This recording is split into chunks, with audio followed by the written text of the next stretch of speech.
Hello, welcome back. I'm Emily. I am the owner and creator at Dragonlings by Emmy's Art. We are working today on organizing priorities. I hope you like this video. Make sure that you like and subscribe and follow and all that good stuff. And let's get into it.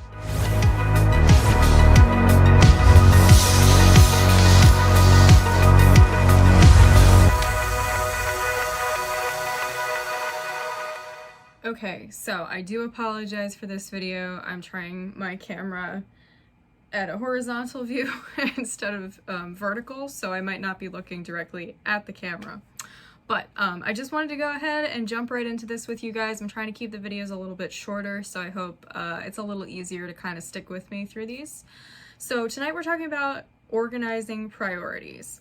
Perfect example, it is Tuesday. I have been making it a priority to post my videos up on Monday evenings, but last night I had some other things that just took more of a priority because they were for school. And this is just sort of a side project I'm doing, and so as it turns out, it's Tuesday now, and so I'm posting the video now.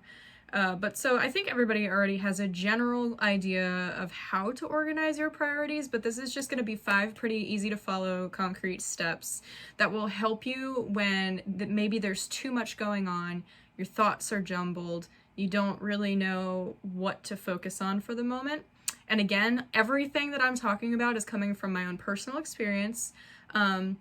And so this is just ways that I've learned and I'm continuing to learn to manage some of these struggles that I have as a small business owner. So here's a lovely illustration that I did of a jar. And I'm sure some of you have seen or heard about the idea of filling up a jar of rocks.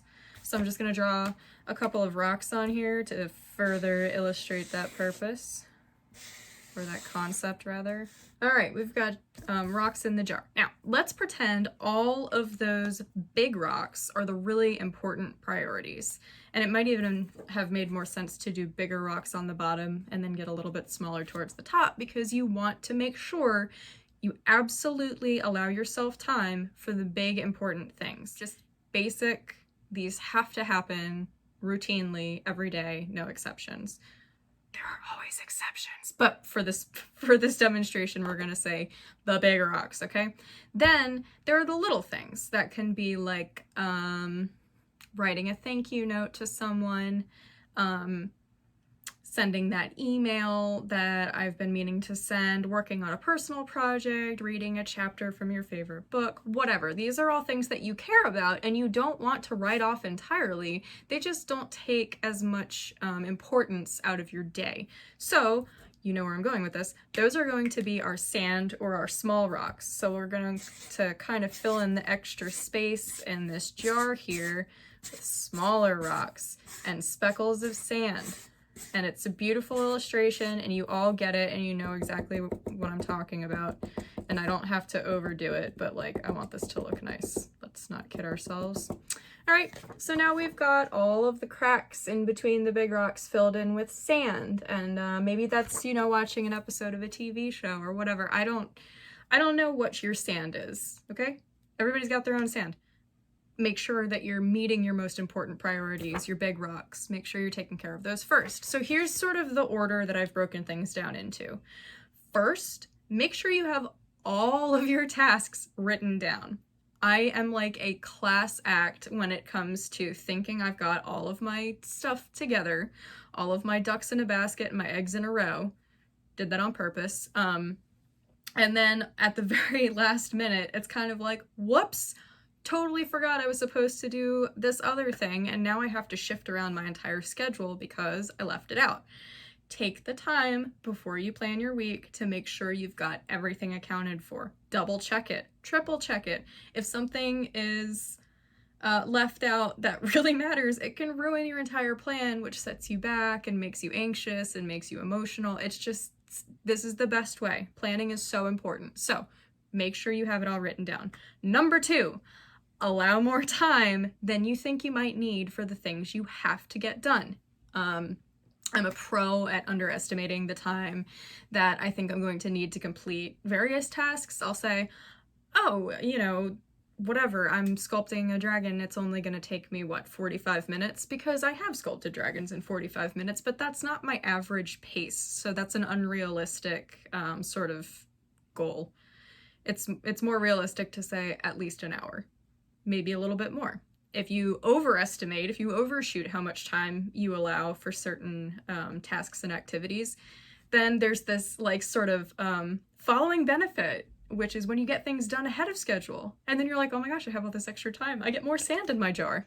And you know what I'm talking about, sand in the jar. That's like a thing we say around here now. Number 3, schedule breaks for yourself. If you plan out all of your time in the week and you have nice color-coded chunks in your planner and you're like, oh, this is perfect, everything is harmonious and synchronizes beautifully, you messed up because you didn't leave any time for yourself to just veg, to relax, to do the little sandy things you want to do in your jar space. You just booked it all up. You have to be able to figure out what has to be done now and what's okay to put off until later. Allow yourself time. If you're working your own schedule in your own business, like I do, try to choose the same 2 days a week. And you know, it's quarantine, and if you're working your own business, you probably set all of your own hours. So if you want it to be on weekends, then it can be on weekends. If that, you know, if that works for a lot of people because everyone else has weekends off. And so if you want to try to spend time and be social with your friends and family, then it makes sense for you to organize your schedule in the same way everyone else does. I'm not incredibly social, and so I tend to pick kind of like Mondays and Tuesdays. It's not what's going on right now because my whole life is turned upside down right now, but just sort of figure out what works for you and make sure you stick to that. This is something I have to continue to work on. I always struggle with giving myself free time. It hurts. Moving on. Number 4, big rocks first, little rocks fill in. That's already what we've been talking about the whole time, but in the grand scheme of things, that's going to be number 4. Number 5, it's okay to fall short of what you had planned for yourself. We're learning as we grow, right? So it's not like, oh no, I tried to do it and it didn't work, so obviously this doesn't work. No, we are practicing, we are making efforts, we are taking strides, we are taking baby steps. Don't forget about those baby steps from our last video. There's a link below if you didn't see that last video. And then pay attention to where the errors were and adjust your plan accordingly. The rest of this segment of videos is really just going to be addressing sort of like skills and tips and habits to build, because then we're going to take all of that information in one big chunk and move it over into how you actually execute business strategy. All right, so that's something to look forward to. I apologize for being a day late with my video, but I hope you learned something and I hope you'll come back next week.